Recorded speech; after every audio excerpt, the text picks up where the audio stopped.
وَلِلَّهِ عَلَى النَّاسِ حِجُّ الْبَيْتِ مَنِ اسْتَطَاعَ إِلَيْهِ سَبِيلًا، اور اللہ کا حق ہے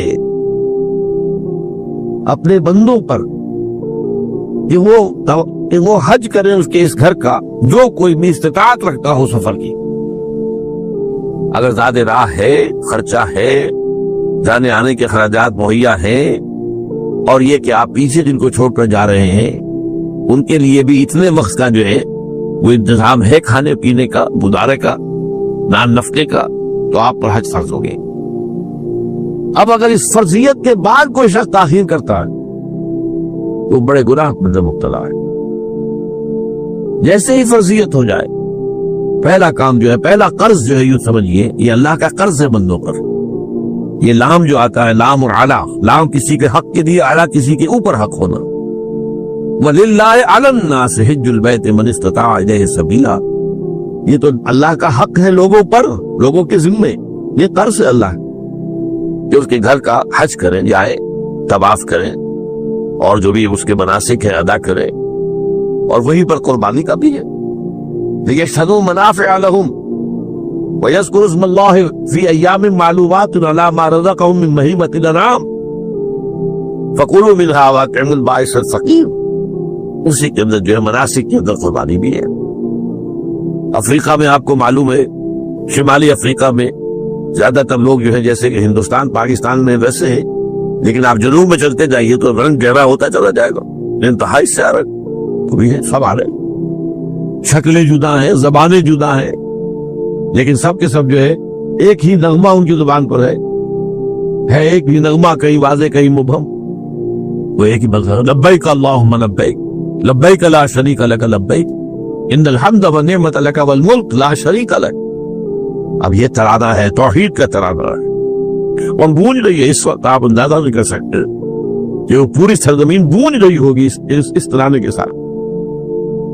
تھوڑی دیر کے بعد نئے قافلے داخل ہو رہے. ابھی ایک قافلہ جو ہے اس نے صحیح مکمل کیے، شامل ہو گیا، بلکہ اس کے دوران ابھی اس کا ختم نہیں ہوا کہ تیسرا قافلہ چلا رہا ہے. وہ تو یہاں تو ظاہر بات ہے کہ میں نے چونکہ نقشہ اپنی نگاہوں سے دیکھا ہے، مدینہ منورہ سے اور مکہ مکرمہ جاتے ہوئے رات کے وقت، کہ کہیں جو ہے وہ روشنیوں کی وہ قطار ٹوٹتی ہی نہیں تھی. مسلسل معلوم ہوتا ہے کہ سڑک کے اوپر گاڑی ہے، مسلسل، کہیں اس کے اندر وقفہ ہی نہیں. اتنے بڑے پیمانے پر لوگ جمع ہو رہے. زبانیں جدا ہیں، ایک دوسرے کی زبان نہیں سمجھتے، لیکن ایک زبان اور بھی ہوتی ہے جو بغیر بولے سمجھ میں آتی ہے. اس سے معلوم ہوتا ہے سب کے لیے محبت ہے، ہمارے بھائی ہیں، تمام مسلمان ہیں. بعض کے اندر یہ محبت کا جذبہ زیادہ ہے. ترکوں میں انڈو پاکستان کے لوگوں کے لیے بہت محبت ہے. اب وہ بات جو نہیں کر سکتے، سمجھا نہیں سکتے، لیکن ان کی آنکھوں سے، ان کے انداز سے وہ محبت طبقے پر. تو عالمگیریت جو ہے اسلام، ہمگیریت، عالمگیریت، آفاقیت، اس کا جو مظہر نظر آتا وہاں کا. پھر یہ کہ ہمارے یہاں کی جتنے بھی فرقہ بندیاں ہیں وہ وہاں ختم ہو جاتی ہیں. وہاں اہل حدیث ہے، حنفی ہے، مالکی ہے، شافعی ہے، حنبلی ہے. یہ کام بھی کیا ہے آ کر انہوں نے آل سعود نہیں. ورنہ اس سے پہلے جو ہے وہ 4 مسلح علیحدہ تھے، وہاں پر 4 جماعتیں علیحدہ ہوتی تھی. یہ حنفی مسلح ہے، یہاں پہ حنفی امام ہے وہ پڑھائے گا. یہ شافعی مسلح ہے، شافعی امام ہے وہ نماز پڑھائے گا. تو یہ جو ایک تفریق تھی وہاں بھی موجود تھی، انہوں نے ختم کیا. ایک امام کے پیچھے جماعت ہوگی، اسی میں حنفی بھی ہے، مالکی بھی ہے، شافعی بھی. کچھ ہے لوگ جو زیادہ، جن کے اندر کچھ زہر زیادہ گھل گیا ہے فرقہ واریت کا، وہ پھر نہیں نماز پڑھتے، وہاں پر محروم رہتے. اس کی فضیلتوں کو چھوڑ کر جا کر کہیں اپنے جو ہے گھروں پر جہاں ٹھہرے ہوئے وہاں جا کے نماز پڑھ لیتے ہیں کہ یہ جو ہے وہاں بھی ان کے پیچھے ہماری نماز نہیں کی. لیکن نہیں، عام طور پر ایسا نہیں ہے. عام طور پر سب لوگ جمع نماز پڑھ. اور ایک سب سے بڑا مشاہدہ جو ہوتا ہے، جو مجھے سب سے پہلے ہوا تھا پہلے حج میں، یہ 1962 کی بات ہے، تو میں نے محسوس کیا یہ نماز کے اندر اختلافات جو ہے اسلام مسلمانوں میں صرف کتنے ہیں کہ جس سے جماعت نہیں ٹوٹتی. اختلافات ہے، رفع یدین ہے یا نہیں ہے، آمین بالجہر ہے یا نہیں ہے، اختلافات تو ہے، دیکھیں جماعت نہیں ٹوٹتی. وہ جو ڈرل ہے، ڈرل جیسے کہ ڈرل ہوتی ہے، آرمی پریڈ ہو رہی ہے، وہ ڈرل ختم نہیں ہوتی. ایسا نہیں ہے. میں نے جب سوچا اگر کسی مسلک کے نزدیک رکوع بھی دو ہوتے جیسے سجدے دو ہیں تو وہ لوگ تو ایک رکوع کے بعد دوسرا رکوع کرتے اور باقی لوگ سجدے میں چلے گئے ہوتے, جماعت ٹوٹ جاتی. یا اگر کسی کے نزدیک ہر رکعت کے اندر جیسے رکوع ایک ہے سجدہ بھی ایک ہی ہوتا تو کچھ لوگ تو ایک سجدہ کر کے کھڑے ہو جاتے ہیں اور دوسرے لوگ یہ دوسرا سجدہ کر رہے ہوتے ہیں, جماعت ٹوٹ جا سکے.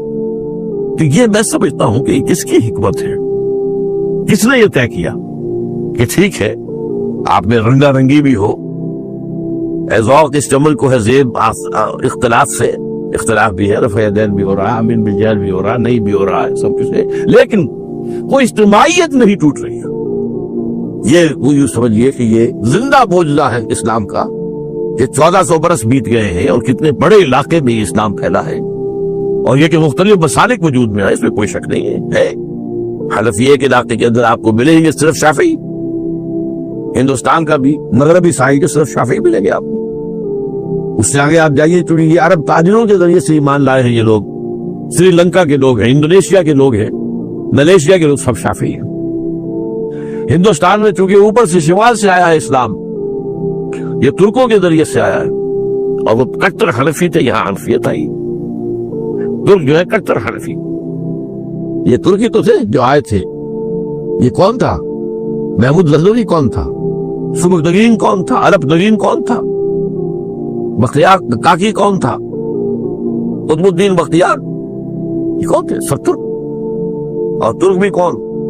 غلامان, خاندان غلامان یاد کیجیے. ایک 12 ان کے صدر سے جو اسلام انتساق آیا ہے وہ خالص حنفی اسلام, وہ ہے نہیں. وہاں جا کر سب جمع ہو جاتے ایک وحدت کے اندر.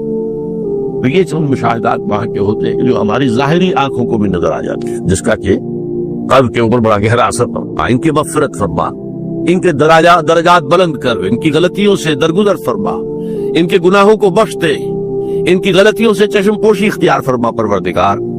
اور یہ در حقیقت میں تجھ سے درخواست کیوں کر رہا ہوں کہ مجھ پر ان کے احسان کا بہت بڑا بوجھ ہے, ان کے احسانات کا بدلہ میں نہیں چکا سکتا.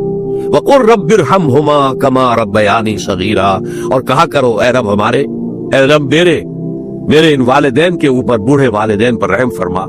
اور ظاہر بات ہے کہ یہ سلسلہ جو ہے یہ صرف زندگی کا نہیں ہے, ان کے انتقال کے بعد بھی رب ارحمہما کما ربیانی صغیرا, رب اغفر لی ولوالدی وارحمہما کما ربیانی صغیرا. یہ آپ کی نمازوں کے ساتھ دعاؤں میں مستقل دعا ہو جانی چاہیے کہ پروردگار مجھے بھی بخشش فرما دے, مجھے بھی بخش دیجو, اور پھر میرے والدین کو بھی بخش دیجو, اور ان پر رحمت نازل کیجو جیسے کہ اس نے مجھے پالا پوسا تھا جبکہ میں چھوٹا سا تھا. وَقُلْ رَبِّ ارْحَمْهُمَا كَمَا رَبَّيَانِي صَغِيرًا.